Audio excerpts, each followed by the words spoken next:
หมายสูงค่ะเมื่อในเป็นวันที่12เดือนธันวาคมที่4ปี2026ในตอนในข่าวสายหมอหอมมีข่าว3ตอนได้มาเปิ้นเผาค่ะตอนที่1ก้นในนาหอตอเฮิรนหลังหนึ่งเอาก้าเนี่ยฝังลงลิ้นเปิดตาหลูต้านปัญญาติพี่น้องอันรู้เซ็งสายใจกว่าข่าวเที่ยงตอนหนึ่งก้นก้อหนึ่งอำเป้งป้อหั่นจ่ายย้อนกับประวัติไรเงินเหลือนในเสียกเอาไฟจุดเผาคอมบานีดีเหตุการณ์ข่าวเที่ยงตอนหนึ่งได้ก็เป็นเงาไล่ขันค่ำที่ในเมืองไทยแหละเมืองคมตุ่มในอ่อนตั้งเปิ้นได้ก็เฮาค่ะมาถ่อมด้วยข่าวโหในอ่อนตั้งค่ะก้นในนาหอตอเฮิรนหลังหนึ่งเนาะเอาตั้งกาเบนสีล้ำกาขันมันได้ก็ติตกอยู่หมอก1.1ล้านหยวนค่ะหมายกาได้ก็เป็น84โตะฟังลงกว่าตีลิ้นในคะเนาะแต่ว่าฟังลงกว่าในลิ้นหิมคางลูกหลุมฝังคาบโจก้นนั่นในคะเนาะจื้อเขาได้ก็ว่าเป็นการหลู่ต้านปัญญาติพี่น้องอันไร ดูเซ็งสาใจกว่าค่ะที่ในปางหมาสารนั่นเนี่ยก็เล่งตั้งกินตั้งย่ำอันคึกเข้มใหญ่โหลงเฮ็ดจังได๋เนาะถึงตีก้นวานเขาเนี่ยก็อ่อนกันฮ้องว่าปางหมาสาอันจัดเฮ็ดคึกเข้มใหญ่ลงเด้ๆเนี่ยลองได้ก็เป็นกว่าดีเว้งเลี่ยวหนิงเมืองแขค่ะตั้งฝ่ายภูมิพลพรเขาเนี่ยก็ไล่ออกมา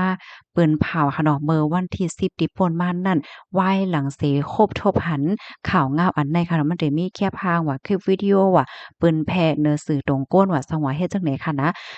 ปางเผาปางพังก้าได้ก่อเป็นกว่ามือวันที่9เดือนธันวาคมปีป่นมานั่นค่ะตั้งฝ่ายภูมิพลพรเขาในก็เตกดทัดลองตั้งไล่หอยแย้มมันกำเหลียวไหลฮู้ว่านาหอต่อเฮิรนหลังได้ก็มีคือเฮิรนเป็นแซ่จิ้นในค่ะลงเฮ็ดตั้งสร้างอันไหนมันจางเพชรปักเปิงหมายมีค่ะตั้งฝ่ายภูมิพลพรอันเกี่ยวข้องเขาก็ไล่บอกลาดปันฟังเติ้นกว่ายาวเนี่ยค่ะ และนาหอตอเฮิรนหลังในเขาก็ยอมรับผิดและพร้อมติเตแกลิดลวงอันที่ไลเฮ็ดสร้างกว่าไหลเจิ้นได้เนี่ยค่ะลวงอโมตั้งผิดได้ก็อยู่ที่ภูมิพลพรเขาเตหาลองตั้งลายโหยอยแยมมันเหี่ยวก็คับครึ่งกว่าเที่ยงเฮ็ดจังไหนค่ะก็ในนาหอตอเฮิรนหลังในค่ะก็ลาติสึกข่าวว่าย้อนน้อมกันต่อถึงก้นตั้งนำตั้งหลายรู้สึกใจอำเกี่ยวอำเซออำลีได้ค่ะดีอันก้นตั้งนำหันถึงว่าอำกึ่งลีเป็น ซึ่งไหนเนี่ยค่ะปยก็ซับแจงซับเลี้ยงเหนนั่นขนาดเนาะว่าลองตั้งตีอันเขาเลยเฮ็ดสร้างกว่าได้ก็มันเป็นลองตั้งยุ่มหยำมันจังว่าหลู่ต้านปัญญาพี่น้องว่าสังว่าจังไหนเนี่ยค่ะเปิ้นตีอันเขาเอาก้ากว่าฝั่งนั้นได้ก็เป็นดีหิมห้อมหลอยหลอยทีหนึ่งเฮ็ดจังไหนคะนะฝั่งเมื่อวันพาติป่นมาสิเผื่อว่าถึงมาวันศุกร์เนี่ยก็ขึ้นคูดเหี่ยวก็เอาออกมาขึ้นเหย้าหน่อยค่ะไหว้หลังเสแค่พังเลยคลิปวิดีโอเปิ้นแท้กว่าขนอกก้น ก็ปันตาหันถึงตั้งนำมันเจอก็ว่ามีดีแลเขาก็ฟังดีแลแน่ดีกว่าโคตรดีกว่าโคตรนี่ว่านะมันก็ว่าอโลยเฮ็ดจังได๋ได้ก็ถังเล็กหรูเมาก้าก็โยก้าเนี่ยมันเป็นก้าเซียนหลีค่ะนะก้าเบสเนี่ยค่ะเนาะมันเจอก็ว่าฟังอะไรก็มันไปคึกเคียมค่ะโลพาวจังก้อยหันพรปางมันหลีแหน่มันก็ว่าโอ้สักทีมักมีหลีเปลี่ยนแฮงน่ะอาลายอยู่เฮ็ดแหน่เนาะมันเจอก็ว่าอโลยฮักญาติพี่น้องถึงขั้นที่ เอาก้าได้ฟังปันห้าให้แหน่มันเจ้ากว่าลองเฮ็ดตั้งสร้างอันใดอ่ำลีเฮ็ดนั่นขนาดเนาะมันเป็นรองใช้จ่ายโคของเงินค่ำโดยที่ป่นติป่นแหลนมันแฮ่งน่ะอาลามันเจ้าก็ว่าอ่าถูกลีกดทัดด้วยโยว่าก้นในนาหอต่อเฮิรนหลังในเขาไล่เงินมาทีไหลจังได๋นั้นขนาดเนาะเฮียงแลเปมีหลวงเฮ็ดตั้งสร้างจ่ายเงินนำป่นที่อาลาหลงบ่ทานนายเฮ็ดไหน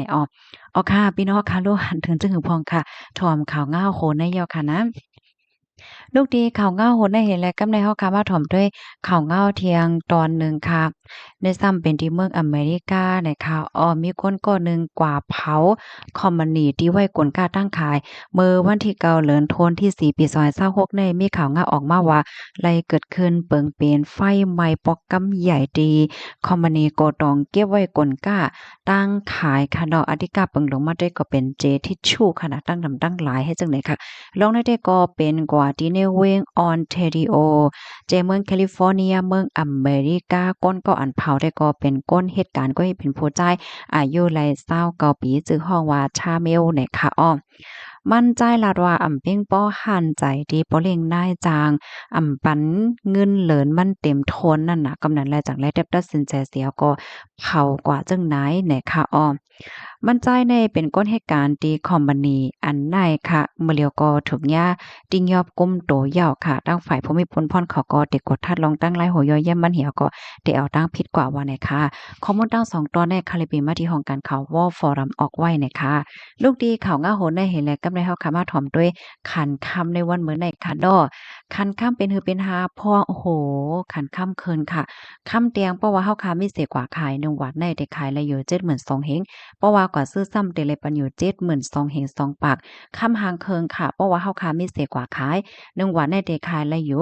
75,000ปาก54เพราะว่ากว่าซื้อซ้ำเตเลยปันอยู่73,000เฮงแต่เลยว่าค่ำเคินไว้เนาะพี่น้องเฮาค่ะ ลูกดีลูกดีข่าวเงาอันใดเห็นแล้วกำใดเฮาขามาถ่อมด้วยข่าวเงาขันค่ำตีในเมืองโคมตุ้มไหนค่ะค่ำเตียงค่ะสนิทฮ้องเนี่ยค่ะเนาะเซียนปานเก่าเพราะว่าเฮาค้ามีเสกว่าขาย1แก๊บในเฮาค้าได้ขายละอยู่10,450,000เพราะว่ากว่าซื้อซ้ำเตเลยปันอยู่10,50,000หาเหงคำหางเคิงเพราะว่าเฮาค้ามีเสกว่าขาย1แก๊บในได้ขายละอยู่9,830,000เพราะว่ากว่าซื้อซ้ำเตเลยปันอยู่9,930,000คำเซียนใหม่ค่ะสนิทติดเนี่ยค่ะเนาะคำเตียง เพราะว่าเฮามีเสกว่าขาย1กยาบในแต่ขายละอยู่10,270,000เพราะว่าก็ซื้อซ้ำแต่ละปันอยู่10,370,000คำหางเคิง15แปรค่ะเนาะเพราะว่าเฮาค่ะมีเสกว่าขาย1แก๊บในแต่ขายละอยู่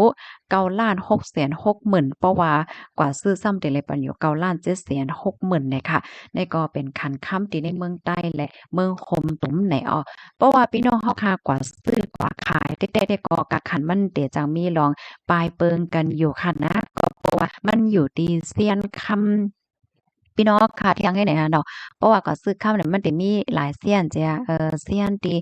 ลายมันหนามหาเซียนที่ลายมันเอ5สังห้าหลายเจ้านายให้ไหนค่ะเนาะยินโจมพี่น้องค่ะกูก็ที่รับถอมปันแห้งค่ะรับถอมยอดคอลเลกตอนเลยที่ว่ามันแตกแล้งแหละจังได๋ค่ะเนาะก็ต้องถามอะไรอำนั้นก็เพิ่มเติมข้อมูลมากก็ไรค่ะเนาะบ่อยสงค่ะ